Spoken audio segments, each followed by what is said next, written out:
Stella Dupont, bonsoir. Bonsoir. Merci d'être avec nous au téléphone sur RCF Anjou. On espère que la communication sera bonne car vous êtes en déplacement puisque vous étiez en train de participer aux journées parlementaires du groupe Renaissance actuellement. Vous ne pouviez pas être présent avec nous, mais nous souhaitions vous recevoir puisque en tant que député Renaissance de la deuxième circonscription de Maine-et-Loire, vous avez co-signé avec 4 autres députés de l'aile gauche de la majorité une tribune transpartisane dans le journal Libération, avec une trentaine d'autres parlementaires, dont certains de la NUPES. Et c'est peut-être d'ailleurs ça qui fait peut-être le plus jaser, au-delà de la question de fond qu'on va aborder dans quelques instants, mais c'est le fait qu'il y ait des parlementaires de l'opposition appartenant à la NUPES. Alors, il n'y a pas de LFI, mais c'est une association qui a étonné. Alors, à quoi est dû ce rapprochement entre ces parlementaires de toutes tendances confondues ? Eh bien, bonjour à vous, bonjour à vos auditeurs. Je suis désolée effectivement d'être en déplacement. J'espère qu'on va bien m'entendre. Merci de votre invitation. Alors, c'est vrai que ça peut étonner, mais vous savez, nous sommes en majorité relative et seuls, nous ne pouvons voter aucun texte. Il faut toujours trouver des partenaires et des alliances sur tous les sujets. Et donc, sur celui-ci, plutôt que de se concentrer sur ce qui nous divise, on s'est attaché pour une fois à essayer de se retrouver sur ce qui nous rassemble. Et on a essayé, au fil de nombreuses réunions, de définir une expression commune avec des partenaires de l'aile gauche de l'hémicycle, effectivement, puisqu'on a des communistes, des socialistes, des écologistes. On a aussi d'autres membres de la majorité, puisque le groupe Modem est aussi à nos côtés pour co-signer. Donc ce sont 6 membres de chaque groupe. On était limité en nombre de signataires. On a 6 membres de chaque groupe qui pouvaient signer cette tribune de façon à respecter les équilibres entre les groupes qui ne sont pas de même nature. C'est vrai qu'on est très nombreux, nous, à Renaissance, mais les autres collègues sont moins nombreux.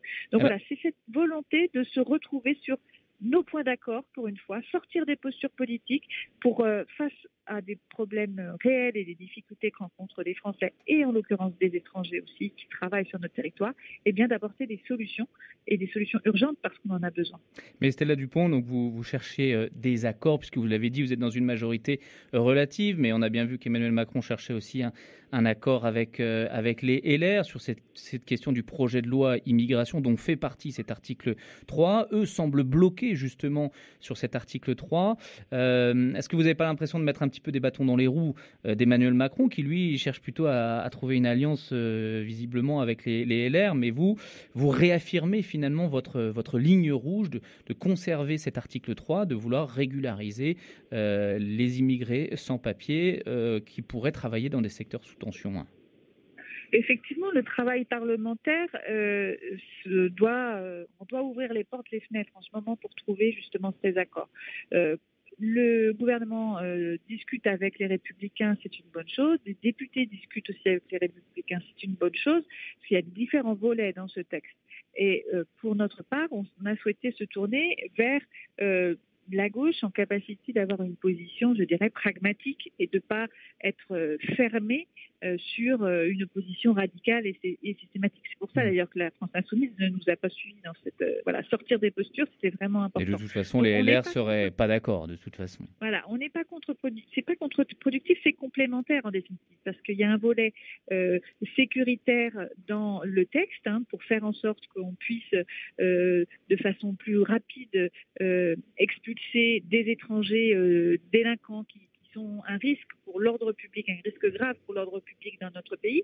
Et donc ça, on sait que la gauche, on n'arrivera pas à les convaincre, ou ce sera difficile de les convaincre de suivre ce texte. Donc c'est normal de discuter avec les uns et les autres. Le tout, c'est de trouver des chemins pour voter des textes qui peuvent être compliqués, effectivement, comme celui-ci. Mais vous avez pas peur que finalement le projet reste dans la passe et qu'on trouve... c'est sûr que si on ne fait rien... Que les LR bloquent finalement. Si on fait rien, si on discute avec personne, c'est sûr qu'on n'arrive à rien. Donc les LR définissent des lignes rouges qui sont, pour certaines d'entre elles, infranchissables pour la majorité, puisque la régularisation ou la légalisation des travailleurs dans les métiers en tension, c'est au cœur de notre sujet. Ça correspond à ce dont on a besoin. En Maine-et-Loire, on a des boulangers, on a des restaurateurs, on a des gens dans le service à domicile qui trouvent pas de main d'œuvre et qui ont des étrangers qui sont prêts à travailler dans le bâtiment aussi. Donc je crois qu'il faut être pragmatique.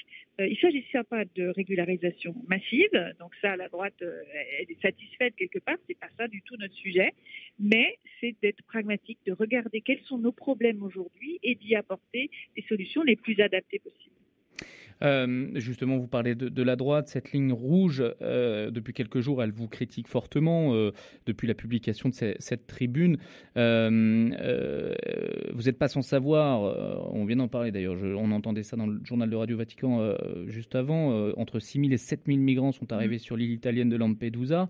Marion Maréchal de Reconquête disait ce matin sur BFM que votre tribune était un signal d'appel, un appel d'air à tous ces migrants pour venir en France en leur disant « Venez, on va vous donner des papiers ». Qu'est-ce que vous lui répondez à Marion Maréchal ?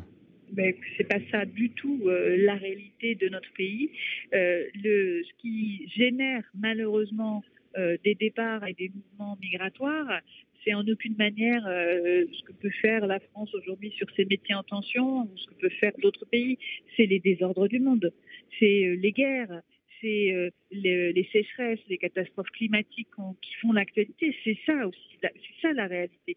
Et il faut des politiques globales, d'ensemble, qui permettent d'affronter et de jouer la solidarité sur tous ces sujets. C'est-à-dire que le développement, l'aide au développement, l'accompagnement économique, la formation dans les pays qui connaissent des flux migratoires, c'est-à-dire des départs importants. J'étais cette semaine avec des députés sénégalais également. Eh bien, on a discuté de ce sujet, de la manière dont on pouvait coopérer pour que rester au pays soit une solution d'avenir forte et que ça limite effectivement des risques inconsidérés qui sont pris malheureusement par des jeunes partout dans le monde.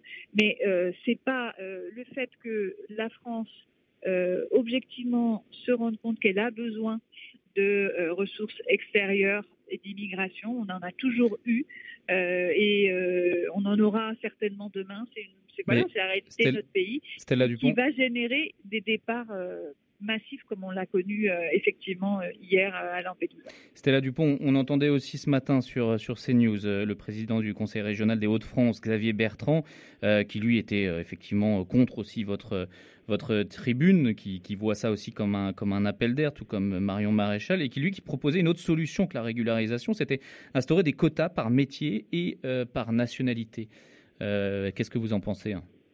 Alors les quotas, ça a été essayé ici ou là. Ça marche par exemple au Canada, qui sont sur une immigration hautement qualifiée. Donc ils sélectionnent très fortement les candidats à l'immigration dont ils ont besoin.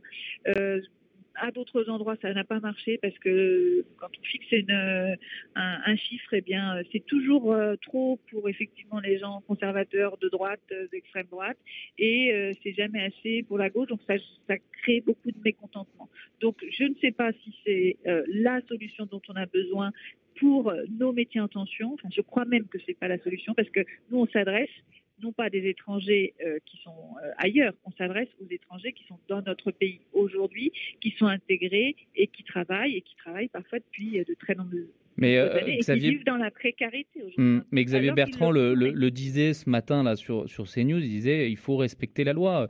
Des gens qui sont sans papier sur le territoire national, ils ont vocation à être expulsés. Il disait même quand un employeur embauche un clandestin, il faut qu'il y ait une fermeture administrative de son entreprise. Moi, je crois que je comprends la logique et on ne peut pas accueillir la terre entière et il faut de la rigueur, c'est évident. Mais aujourd'hui, compte tenu des blocages qui ont existé et du fait que on a des carences en main-d'œuvre très importantes. Croire que les employeurs seraient tous des voyous parce qu'ils embauchent quelqu'un en situation irrégulière, c'est faux. Il y en a beaucoup. Moi, j'ai l'exemple de restaurateurs. Ce sont des gens extrêmement. Et vous en avez en Anjou, là ? Vous en avez rencontré ? Mais bien sûr que j'en ai rencontré. Qui sont sérieux. C'est pas des délinquants employeurs. C'est pas des exploitants non plus de salariés. Mais ils ont le choix entre embaucher quelqu'un qui a été en situation régulière, souvent le cas dans son parcours, parce qu'un parcours migratoire, c'est compliqué, c'est long.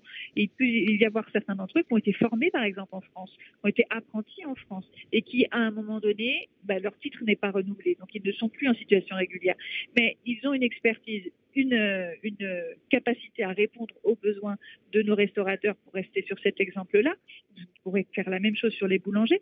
Le restaurateur en face, il a quoi comme solution? C'est-à-dire, soit il accepte de recruter cette personne, soit il réduit son activité. Et Mais Madame Dupont, Stella Dupont, moins en moins ouverts. Vous ne me dites pas que le chômage est à 0% en France. Il reste encore des chômeurs, il y a des gens sans emploi. Pourquoi on ne peut pas utiliser cette main-d'œuvre qui cherche de l'emploi? Je sais que c'est compliqué pour des questions de formation, mais quand même. Non, c'est un tout, vous avez raison. Et on a commencé par quoi? On a commencé par faire la réforme de l'assurance chômage, par faire en sorte que, vous le savez, en période de bonne activité, on a moins de droits à chômage qu'en période où le contexte économique est plus difficile. On a revu également les ouvertures des droits au chômage, de façon à ce que ce qu'on appelle le chômage choisi, c'est-à-dire des gens qui choisissent de travailler à des moments de l'année et qui, quelques mois, et qui ensuite choisissent de ne plus travailler tout en bénéficiant de l'assurance chômage. Ça a été fortement contraint et réduit, ce qui fait que ça amène forcément plus de nos concitoyens à être au travail. Donc, bien sûr que c'est un tout, et qu'avant tout, quand on porte la stratégie de plein emploi que l'on porte, avec les moyens qu'on consacre aussi à la formation, à la réorientation professionnelle, à l'apprentissage, bien entendu c'est ça notre priorité, c'est le travail des Français. Vous avez raison de rappeler, de faire exprimer sur le sujet, c'est une évidence. Mais il n'empêche que ça ne suffit pas aujourd'hui au vu des besoins économiques de notre pays, que ce soit dans le médico-social, dans les secteurs sociaux, comme dans le secteur industriel, dans le secteur du BTP, de la restauration, etc. Mais pas sûr que vous soyez comprise, Stella Dupont, parce que je voyais les sondages, l'Institut CSA pour CNews, 55% des Françaises déclarent opposées à cette mesure. Pour Odoxa, Blackbone Consulting pour Le Figaro, 74% des Français rejettent carrément la politique du gouvernement sur l'immigration.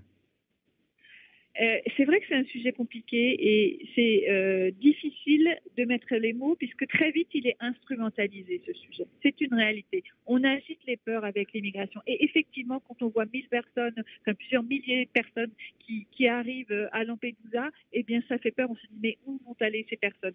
Mais est-ce qu'on a les moyens de pouvoir les accueillir correctement On a les moyens d'accueillir correctement. Et de les intégrer correctement.